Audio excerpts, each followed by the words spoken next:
The outpost was called Kestrel Hold, a human forward station on the edge of the Vera expanse, out past the last charted jump lane.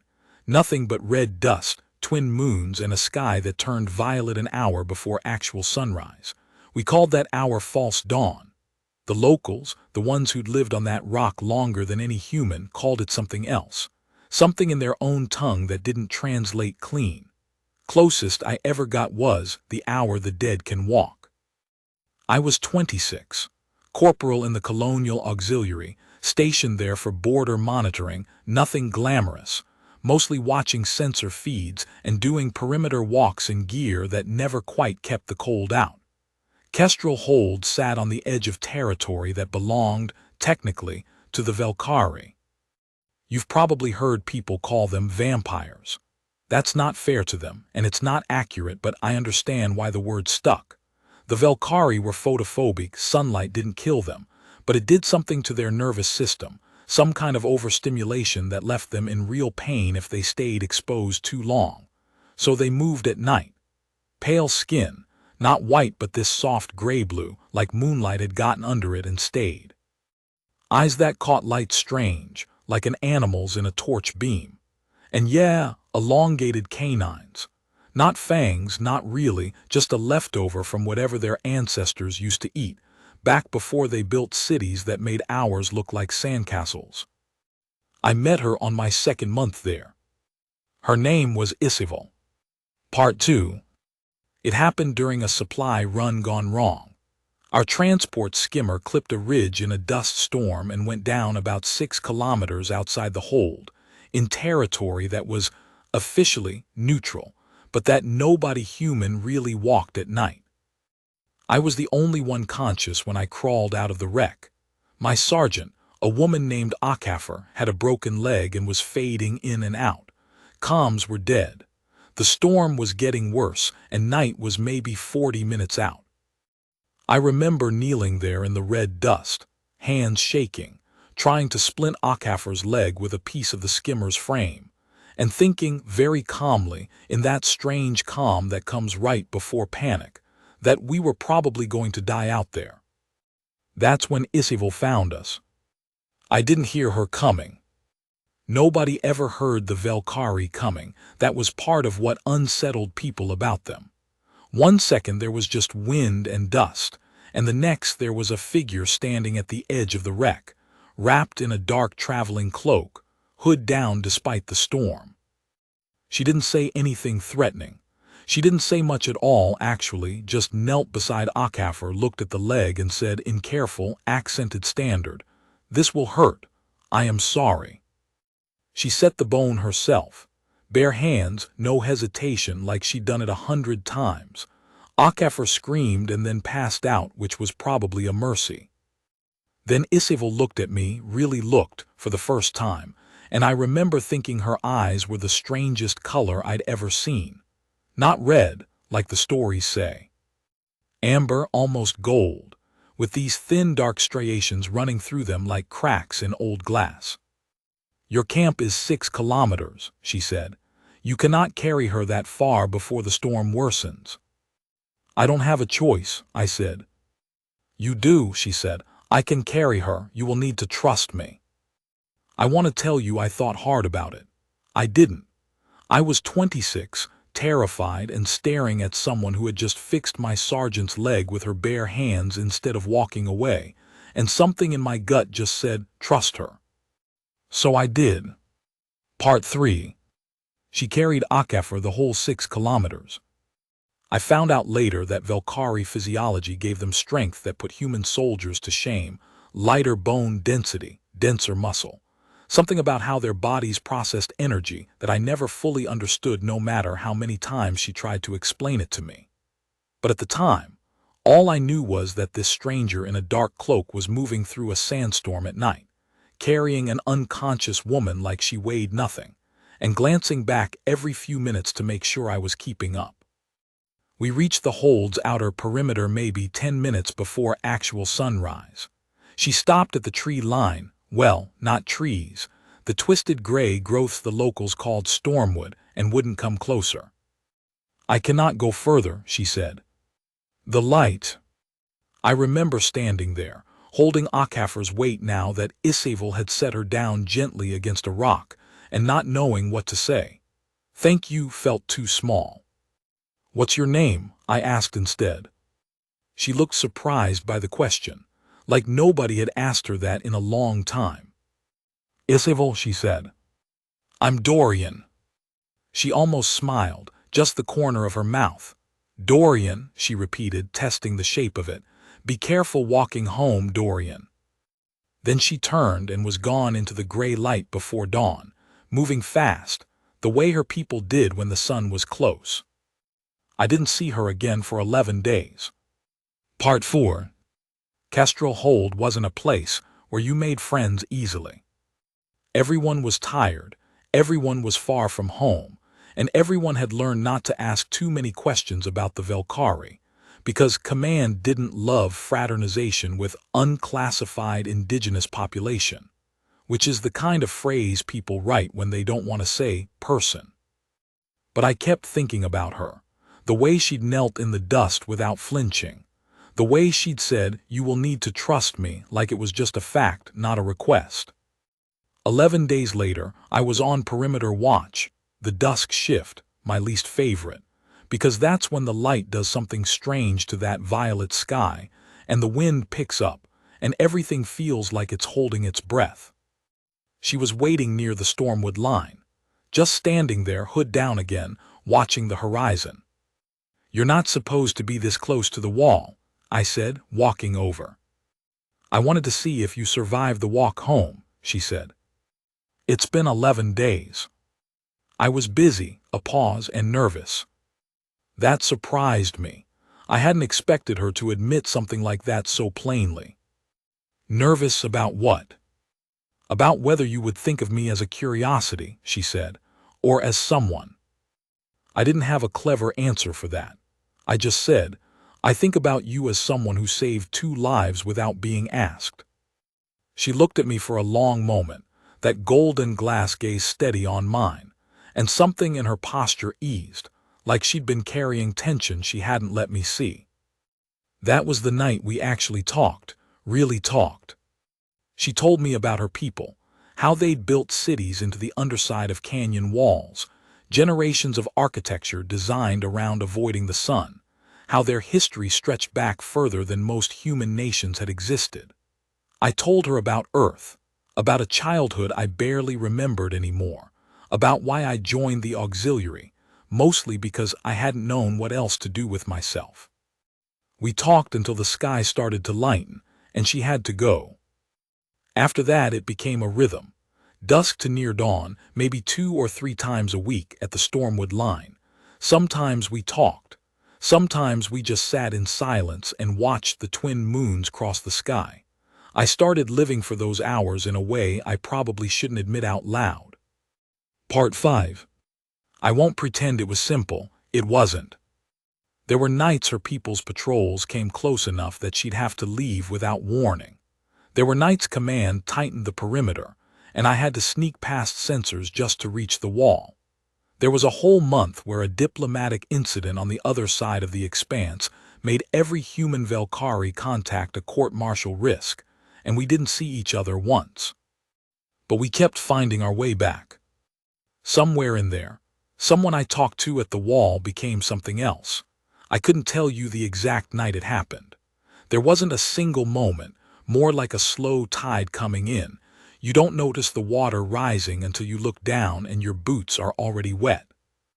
I remember the first time she reached out and touched my hand, just resting her fingers over my knuckles while we sat in the dark. Her skin was cool, always cool, a side effect of that different physiology, but it didn't feel cold. It felt like relief, honestly, after a day of sweating through gear in that dust-choked heat. I remember the first time I told her I thought about her when I wasn't with her, during drills, during meals, lying awake in my bunk. She'd gone quiet for a long time and then said, very softly, I did not think a human could care for one of us. Not truly. I thought perhaps curiosity or pity.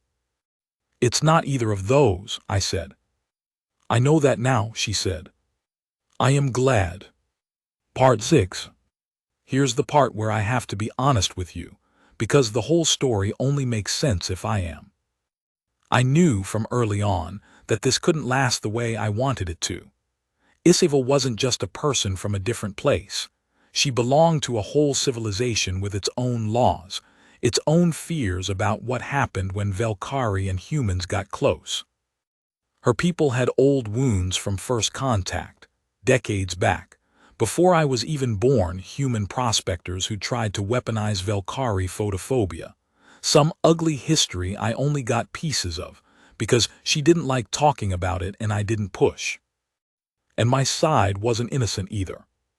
Command didn't officially forbid contact with the Velkari, but everyone knew it wasn't encouraged, and there were whispers, the kind that follow you around a small outpost, about the corporal who spent his off hours at the wall. We both knew, I think, that there was a clock running. We just didn't talk about it. That's what people do, isn't it? When something's good, you don't want to be the one who says out loud that it's temporary. You let the silence do that work instead, and you just keep showing up at the wall.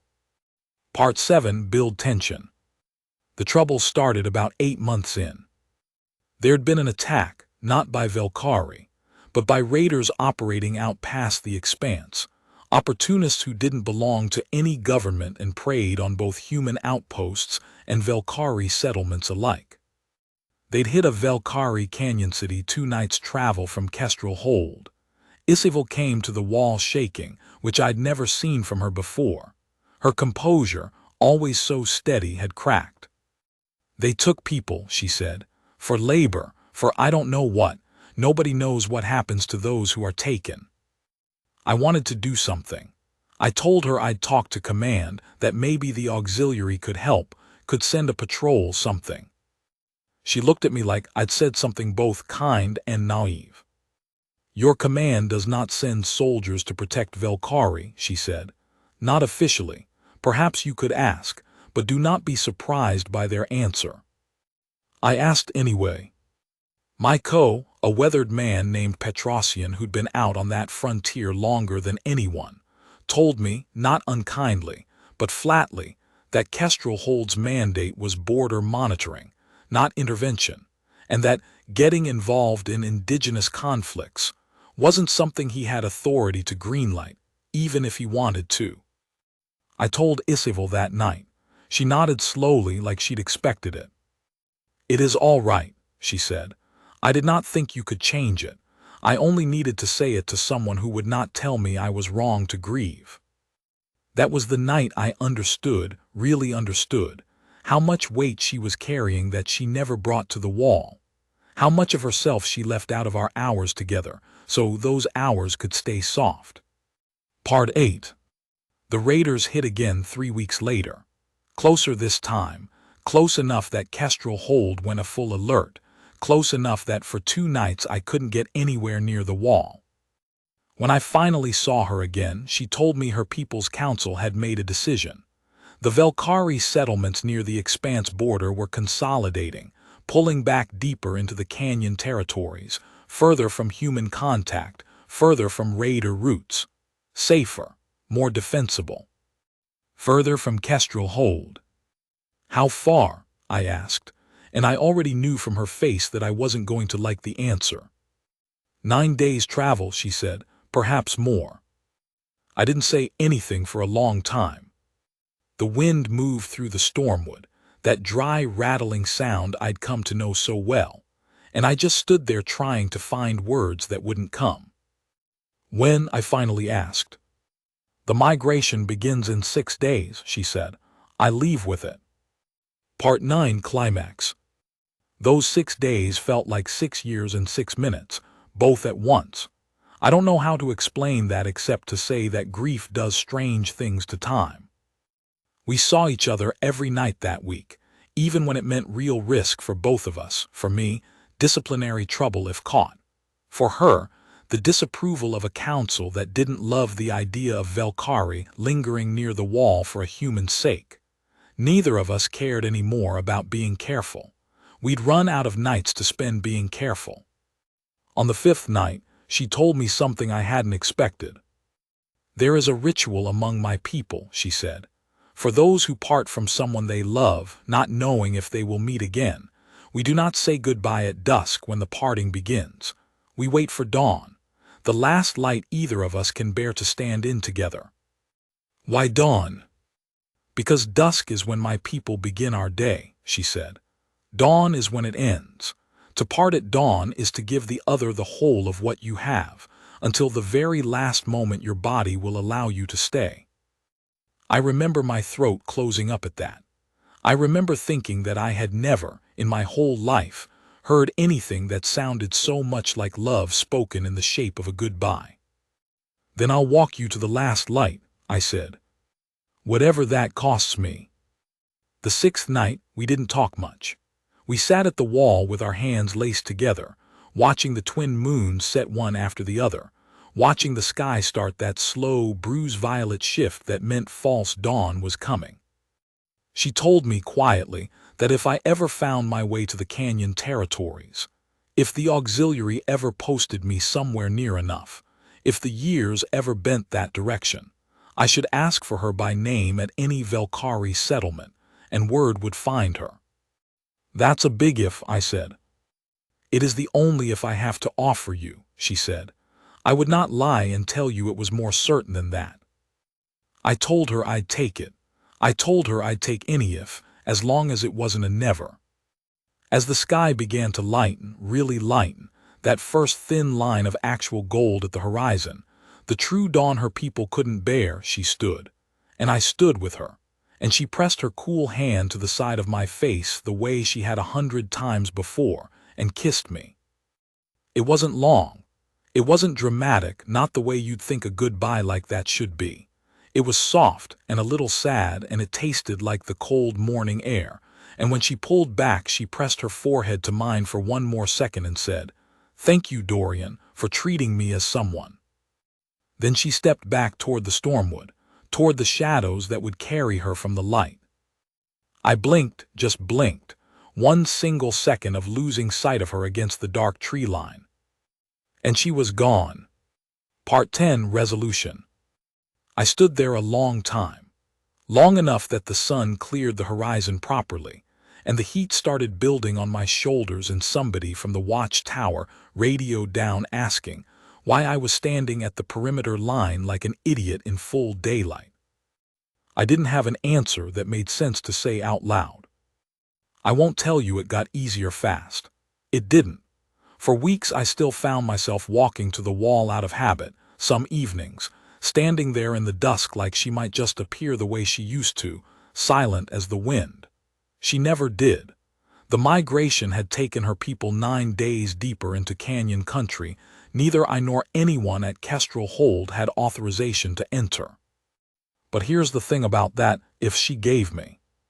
2 years later, my auxiliary contract came up for renewal, and instead of signing on for another Expanse border rotation, I put in for a transfer, a long shot, a posting nobody wanted, at a small trade outpost the colonial government had just opened near the canyon territories. It took another 8 months of paperwork and waiting to actually get there.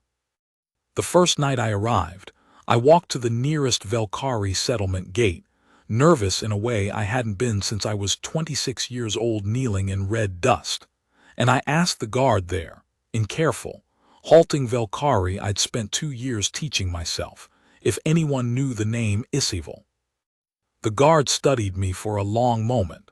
Then she said something I didn't understand and gestured for me to wait. I waited an hour. Long enough that I started to think it had been a mistake, that names got lost, that migrations scatter people the way storms scatter dust. Then I saw her walking toward the gate, cloak pulled back, that same golden glass gaze finding mine across the distance like no time had passed at all. Ending line.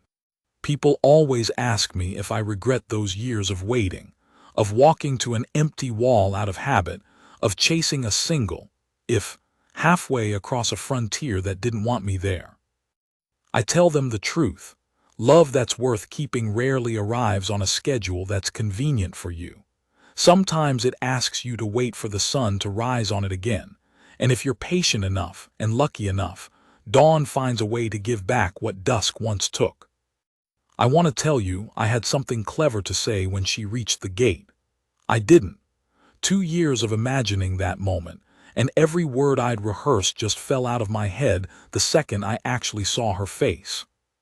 She stopped a few feet from me, studied me the way she used to study a wound before deciding how to treat it, careful, thorough, like she needed to know exactly what she was looking at before she let herself believe it. "You are older," she said finally. "So are you," I said, which was a stupid thing to say to someone whose people aged differently than mine. But she laughed anyway, a real laugh, short and surprised, like it had been startled out of her. "You came," she said, and this time her voice cracked on it just slightly. "You said if I found my way here, I should ask for you by name." "I did not think you would," she admitted. "Not truly, I hoped, I did not expect." "I almost didn't make it," I told her. 2 years of paperwork nobody wanted to process. A transfer request that got denied twice before someone finally signed off on it. I started to think the colonial government just didn't want anyone posted out this far. "And yet you kept asking." "I kept asking." She reached out then, hesitated, the way she used to hesitate at the wall when she wasn't sure if a gesture would be welcome, some old caution that hadn't worn off even after everything. And I closed the distance for her, because I wasn't going to make her wait one more second for something she'd already waited 2 years for. Her hand was cool against my jaw, same as always, same as the last morning at Kestrel Hold. Some things, I realized, hadn't changed at all, even with an entire frontier and 2 years sitting between us. Part 12. What I'd missed. She took me inside the settlement that night, carefully, with permission from the gate guard, who I later learned was named Thren, and who spent the whole walk giving me a look like she was deciding whether I was worth the trouble I'd apparently caused. I hadn't known what to expect from a Velkhari settlement. I'd built pictures in my head over 2 years, mostly wrong, mostly shaped by half-explained stories Isavel had given me at the wall back at Kestrel Hold. It was carved into the canyon wall the way she described. Not caves, not really, but architecture, real architecture, archways and stairwells and windows angled just so, everything designed around the geometry of shadow. During the day, apparently, almost no direct sunlight touched the inhabited levels.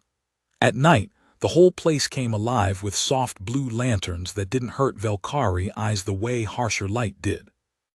Isavel walked me through corridors that smelled like something between cold stone and a plant I didn't recognize, something sweet and faint.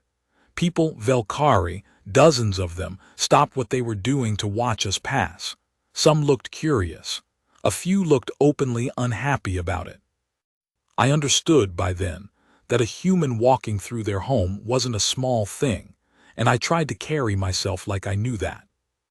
"They remember me talking about you," Isavel said quietly, catching my eye when a group of younger Velkhari whispered to each other as we passed. "Some thought I had invented you, a story I told myself to make the migration easier. And now they see I did not." Part 13. Tension returns. I wish I could tell you everything after that was simple. It wasn't, and I think you'd know I was lying if I said it was. The council, the same council that had ordered the migration 2 years earlier, wasn't thrilled about a human trade outpost sitting close enough to their canyon territory that Isavel and I could actually see each other again.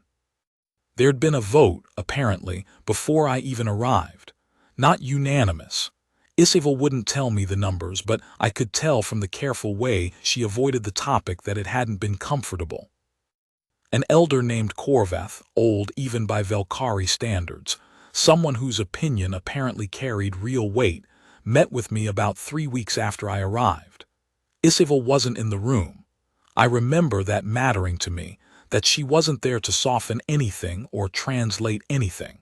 He wanted to see who I was without her beside me. He asked me through an interpreter why I had come. I told him the truth. that I hadn't been able to stop thinking about someone who'd carried my sergeant 6 kilometers through a sandstorm without being asked, who'd called me someone instead of curiosity, who'd taught me that dawn could mean an ending or it could mean the whole world, depending on who was standing next to you when it came. He was quiet a long time after the interpreter finished. Then he said something that took a while to translate properly, because apparently it didn't map cleanly onto standard. The closest the interpreter could give me was, "Devotion that survives distance is not proof of wisdom. It is only proof of devotion. We will watch to see if it is also wise." Not exactly a blessing, but not a rejection either. I took what I could get. Part 14. Learning each other again. Here's something nobody tells you about reunions. The person you missed for 2 years isn't frozen in the shape you left them. Isabel had changed too. In small ways I had to relearn. She'd taken on more responsibility within the settlement, something like a healer's role, formalized now, where before at Kestrel Hold she'd just been someone with steady hands and no fear of blood. She had scars she didn't have before, thin pale lines along one forearm that she wouldn't explain in detail, just said, "The raiders came again once more," before the council finished reinforcing the canyon approaches. It was handled. I had changed too. 2 years of waiting does something to a person, makes you quieter in some ways, more patient in ways I hadn't been at 26, kneeling in the dust and expecting the world to move fast for me. I'd also picked up enough Velkari to stumble through basic conversation, which made her laugh more than once at my accent, though never unkindly. We spent that first month relearning each other's rhythms. She worked nights, same as always. Her people's whole world ran on that schedule, and it wasn't going to bend for me. I worked days at the trade outpost, which meant our overlapping hours were narrow. Dusk mostly, same as it always had been at the wall back at Kestrel Hold. Some things really don't change. But we had something we hadn't had before. No expiration date hanging over every conversation. No migration counting down. Just time, actual open time, stretching out in front of us for the first time since I'd met her. Part 15. The Second Crisis. I'd love to tell you it was smooth after that. It wasn't, and honestly, I think you'd stop believing me if I said every conflict resolved itself neatly. About 4 months into my posting, the raiders hit again, closer to the canyon settlements than they had in years, apparently emboldened by how far the Velkari had pulled back from human-monitored territory. It wasn't a small raid this time. They hit a supply convoy moving between 2 settlements, killed 6 Velkari, took 3 more including, I found out with my stomach dropping through the floor, Thren, the gate guard who'd walked me in that first night with her skeptical, assessing eyes. The settlement went into something between mourning and mobilization. Isabel barely slept for 3 days, treating the wounded who'd made it back, and I remember standing outside the healing hall feeling more useless than I had in my whole life, because this wasn't my fight to lead and I knew it. But I couldn't stand watching her carry it alone either. On the 3rd night I finally asked her directly, what can I actually do, not comfort, not company? Something real. She looked at me for a long moment, exhaustion carved into her face in a way I'd never seen on her before. You have training, she said slowly, auxiliary training, tracking, combat, survival. Yes. The Council will not accept human soldiers in Velkari territory. Not officially. Not after everything in our history with your people. She paused. But they might accept one human, unofficially, working beside a search party that is already leaving at dawn, if that human were willing to answer to a Velkari lead, and if that human understood he was a guest, not a savior. Tell me where to be, I said. Part 16. Climax. The Search.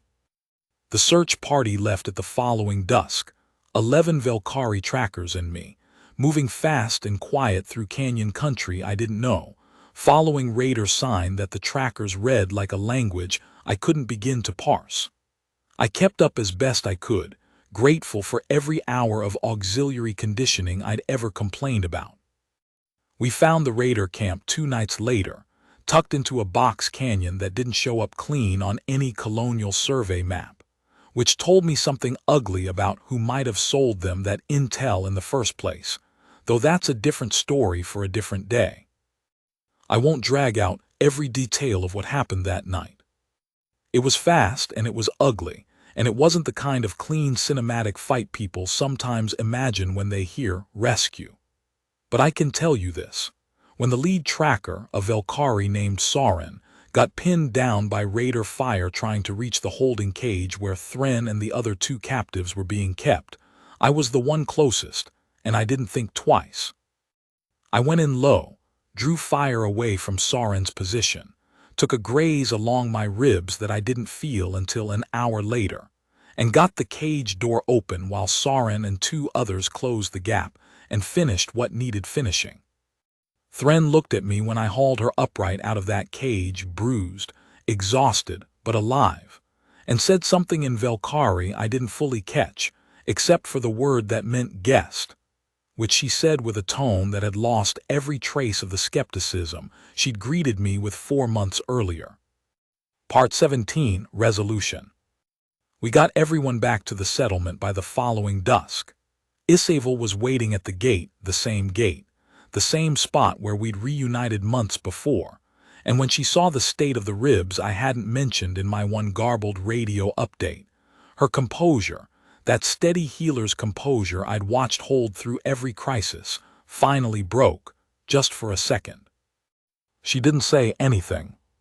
She just pulled me in, careful of the wound, and held on longer than either of us probably needed to justify to anyone watching. Later, once she'd stitched me up properly and the adrenaline had worn off into a bone-deep exhaustion, she sat beside me and said, quietly, "Korvath watched the whole search from the settlement reports. He asked me tonight whether the human who came looking for me 2 years ago was the same human who went into that canyon for Thren. What you tell him?" "I told him yes," she said. "I told him that is who you have always been. Someone who does not know how to leave a person behind once he has decided they matter to him." "Is that a compliment or a warning?" She almost smiled. "With Korvath, it is always both." Ending line. People ask me sometimes if the 2 years of waiting were the hardest part of this whole story. They weren't. The waiting just asked me to be patient. What came after asked me to prove that patience meant something, that showing up once wasn't the same as staying, and that love, the kind worth crossing a frontier for, isn't a single dawn kiss you carry in your memory forever. It's every dusk after, choosing to walk back to the wall again, and again, until the walking stops feeling like distance and starts feeling like home. Word travels fast in a settlement built into canyon walls.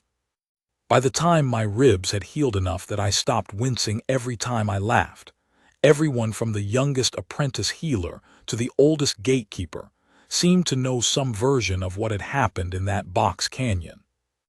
Isabel warned me the council wanted to see me again, not Korvath alone this time, but the full council, 5 elders who governed the settlement's affairs. She warned me it wouldn't be like the first meeting. "What's different this time?" I asked. "The first time they were deciding whether to tolerate you," she said. "This time they are deciding whether to accept you.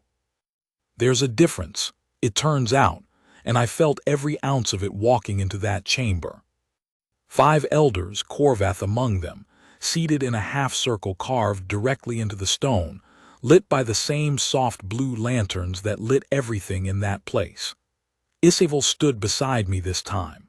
She'd insisted on that much, and nobody had argued. They asked me things I hadn't expected. Not about the rescue, that part apparently had already answered itself.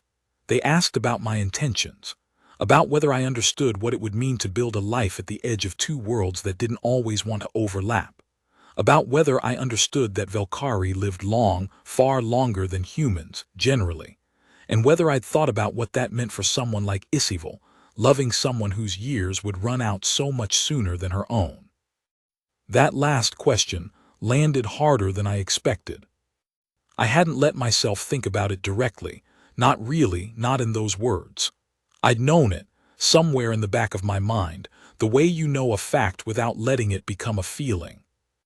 I told them the truth, because I didn't have anything else to offer. I said I didn't know how to promise forever, because no one gets to promise that, human or Velkari. I said what I could promise was every year I did get, given honestly, without holding anything back out of fear of the years I wouldn't have. Korvath watched me for a long moment after the interpreter finished.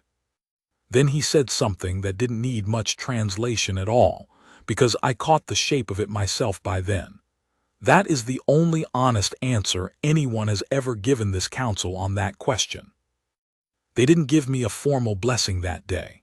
The Velkari don't really do things that way. I'd learn.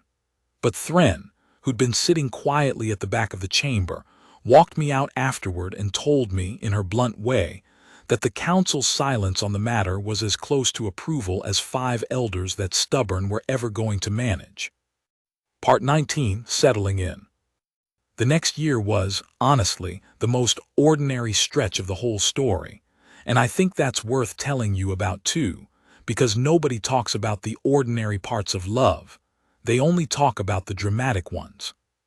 I kept working the trade outpost by day. Isavil kept her healer's duties by night. We built a rhythm around the hours we could actually share dusk meals, quiet mornings before the sun got too high for her to stay comfortable, slow walks along the canyon rim when the light was soft enough not to hurt her. I learned more of her language, badly at first, then less badly. She learned pieces of mine, though she always said standard sounded too flat, like it was missing notes her own language carried naturally. I learned to sleep on a schedule that split the difference between our two worlds, which left me tired in a way I never quite complained about, because the tiredness came with her beside me. Thren and I became something like friends. In the gruff, testing way she seemed to build every relationship.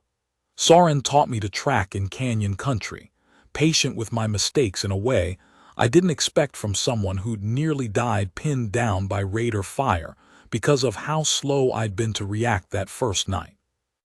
I won't pretend every day was easy. There were nights Isavil came home from the healing hall carrying grief she couldn't set down, patience she couldn't save, old raider wounds that never fully closed, the particular weight of a healer's work. There were days I felt the strangeness of being the only human for 100 kilometers in any direction, homesick in a way that surprised me, missing things I hadn't expected to miss, the sound of standards spoken quickly and carelessly, the taste of food from earth I hadn't eaten in years. But every dusk we found each other again, and that, it turned out, was enough to carry the rest. Part 20, the threat returns. I should have known it wouldn't stay quiet forever. Frontiers like that one never do. It came from a direction none of us expected. Not raiders this time, but a colonial survey team, mapping territory for resource extraction rights, operating under a charter that technically predated the treaty boundaries protecting Velkari Canyon lands. Bureaucratic overreach, the kind that starts as paperwork and ends as bulldozers if nobody stops it in time. I found out about it almost by accident, doing trade outpost work, a requisition order crossing my desk for equipment headed toward coordinates that made my stomach drop the second I recognized them. Deep Canyon Country, Isavil's settlement, and 3 others besides. I brought it straight to Isavil, and she brought it straight to the council, and for the first time since I'd arrived, I watched real fear move through that chamber, not fear of raiders, who at least fought like something you could track and stop, but fear of paperwork, of a government machine that didn't need to send soldiers when it could just send surveyors and lawyers and call the whole thing progress. This is not a fight my people know how to win, Korvath admitted, and I'd never heard him sound uncertain before. We have no standing in your colonial courts, no voice your government is required to hear. Maybe not through the courts, I said, but I still wear an auxiliary service record. I still know people at Kestrel Hold. And Petrosian, my old the one who told me command wouldn't intervene in indigenous conflicts all those years ago, he's regional liaison now. He owes me exactly one favor and I've never called it in. Isabel looked at me like she was recalculating something. You would do that. Spend the one favor you have for us. Isabel, I said. I didn't cross a frontier and learn your language badly and take a bullet graze in a canyon to watch a survey crew undo all of it with a stack of permits. Part 21 Climax, the hearing. It took 6 weeks to arrange. 6 weeks of messages routed through channels I hadn't used in years. 6 weeks of Isabel and the council preparing testimony about treaty boundaries and ancestral canyon rights, while I burned every ounce of goodwill I had left in the auxiliary trying to get a colonial administrative hearing, moved up before survey equipment actually reached those coordinates. Petrosian, to his credit, came through. Grudgingly, with a lot of muttering about how he'd told me years ago not to get tangled up in indigenous conflicts, and a pointed comment about how apparently I'd never learned to listen. But he came through, pulling strings I didn't fully understand to get a colonial magistrate to hear the treaty dispute in person, on site, before the survey charter could be executed. The hearing itself was tense in a way that had nothing to do with weapons and everything to do with words. A colonial administrator argued the charter predated current treaty lines and should take precedence. Corvath, through an interpreter, laid out 300 years of Velcari Canyon settlement history with a steadiness that made the administrator's argument sound thin by comparison. Isabel testified about the healing hall, about lives saved on both sides of the human Velcari line since the treaty had gone into effect, about what those canyons actually meant beyond a resource extraction line item. I testified too, not as a soldier, not as anyone official, just as someone who'd lived on both sides of that boundary and watched what actually happened there. I told the magistrate about the raiders, about the rescue, about a settlement that had taken in a human stranger, and eventually made room for him. I told her that, whatever the paperwork said, the canyon country wasn't empty land waiting to be surveyed. It was somebody's home, and had been for longer than the colonial charter itself existed. The magistrate took 2 days to decide. 2 days that felt longer than the 2 years I'd spent waiting to find Isabel again. She ruled for the treaty boundaries. The survey charter was voided for that sector. The canyon land stayed Velcari land. Part 22 Resolution. The settlement celebrated that night in a way I hadn't seen before, lanterns strung along the canyon rim, something like music drifting through the corridors, a warmth in the place that felt different from anything I'd witnessed in my time there. Corvath found me at the edge of the gathering, standing a little apart the way I still sometimes did, old habits of feeling like a guest even after everything. You called in your one favor, he said, through the interpreter, for people who were not yours to protect. They were, I said. By then they were. He studied me for a long moment, the same careful assessment he'd given me the day I first arrived. Then he said something that didn't fully translate, but the interpreter did her best. There is a word in our language for someone who becomes kin not by blood, but by choosing again and again to stay. We did not have a use for that word, applied to a human until you. I didn't have words for what that did to me. I just nodded, throat tight, and let him walk on. Isabel found me a little while later, slipping her hand into mine the way she had at the wall back at Kestrel Hold, all those years and one whole frontier ago. Corvath told you the word, she said. It wasn't a question. He told me something. I think I only caught half of it. I will teach you the rest, she said. We have time now. Ending line. I think about that morning at Kestrel Hold sometimes, still, the last light before true dawn, her hand cool against my face, the second I blinked and she was gone. For a long time I thought that was the end of the story, the whole shape of it, a beautiful thing that happened once and had to be enough on its own. But I've learned since then that some stories don't end at the goodbye. Some goodbyes are just the place where the real story starts, the years after, the choosing again and again, the frontier you cross not once but every single day you decide to stay. She kissed me goodbye at dawn. I spent years learning that dawn wasn't an ending at all. It was just the first thing I had to walk through, to reach everything that came after.